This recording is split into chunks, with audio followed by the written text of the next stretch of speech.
এমন এক নামাজ, এমন এক জায়গা, যেই জায়গায় মানুষ আসলে এখান থেকে তাড়াতাড়ি যাওয়ার জন্য অস্থির হয়ে যায়। মানুষ পৃথিবীর সবচেয়ে বড় বাস্তবতাকে পিছনে ফেলে তারা সামনের দিকে হাঁটতে চায়।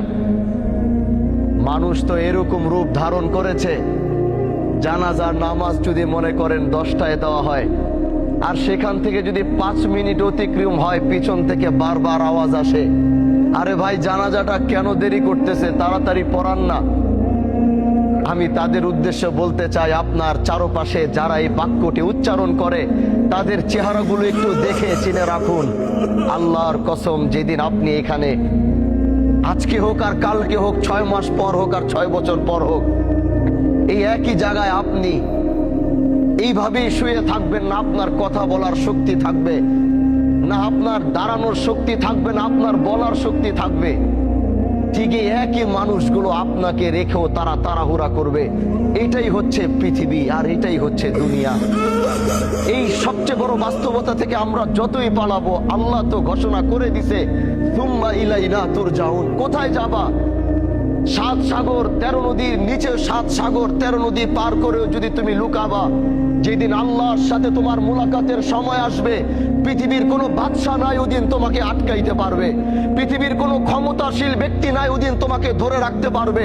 আল্লাহ যেদিন তোমার মৃত্যুর ঘন্টা বাজাবে, গোটা পৃথিবীও মিলে যদি আল্লাহর বিরোধিতায় লাগে যে না আল্লাহ তুমি চাইছো, আমরা তাকে যাইতে দিব না, গোটা পৃথিবী একাকার হয়ে যাবে, কিন্তু তাও তোমরা সেদিন তাকে বাঁচাতে পারবা না। আজকে আমার শহীদ ভাই, তার পৃথিবীর সবচেয়ে আপন হচ্ছে তার মা। যখন তার মা মৃত্যুর শয্যায় লুটছিল, উনি তো সন্তান হিসেবে হাজারো চেষ্টা করেছে মাকে বাঁচানোর জন্য। এরকম হাজারো শহীদ মাকে বাঁচানোর চেষ্টা করেছে। কেউ হাসপাতালের বেডে করেছে, কেউ নিজের কোলের মধ্যে করেছে, কেউ ঘরের মধ্যে করেছে, কিন্তু পৃথিবীর প্রতিটা সন্তান ব্যর্থ হয়েছে। কারণ আল্লাহ বলেছে, কুল্লু নাফসিন দায়িকাতুল মাউত সুম্মা ইলাইনা তুরজাউন। তুমি যেখানে যাও, যেই প্রান্তে যাও, যেই দিক থেকে যাও, যেদিন তোমার মৃত্যুর ঘন্টা বাজবে, ওই দিন পৃথিবীতে তোমার থাকার আর কোনো অস্তিত্ব থাকবে না। এজন্য ভাই আমার, আসো এই জানাজায় 5টা মিনিট দেরি করো, তাকাও এই লাশের দিকে, তাকাও এই সাদা কাফনের দিকে, যাও ওই কবরের দিকে 5টা মিনিট দিয়ে তাকায়া থাকো। যেটা তোমারও ঘর হবে, যেটা তোমার বাবার ঘর হয়েছে, যেটা তোমার মার ঘর হয়েছে, যেটা তোমার বন্ধু বান্ধবের ঘর হয়েছে, যেটা তোমার নেতার ঘর হয়েছে, যাও একটাবার তাকিয়ে দেখো। তুমিও প্রস্তুতি নাও যে এখানে তুমিও একদিন নামবে, কিন্তু নিজের পায়ে নয়, কেউ তোমাকে ধরে নামাবে। এটাই হচ্ছে পৃথিবীর সবচেয়ে বড় বাস্তবতা। এজন্য ভাই, মৃত্যুর প্রস্তুতি নাও। দুনিয়ার এই রঙিন স্বপ্নকে বন্ধ করো।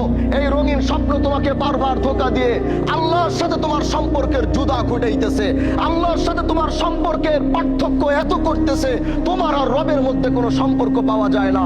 এই মৃত্যুর এই জানাজা থেকে শিক্ষা নাও। আমি আর তুমি চলে যাব, কিন্তু যাব এমন ভাবে যাব যেদিন আমার আল্লাহ আমার উপরে রাজি থাকবে। পারবো তো ইনশাআল্লাহ?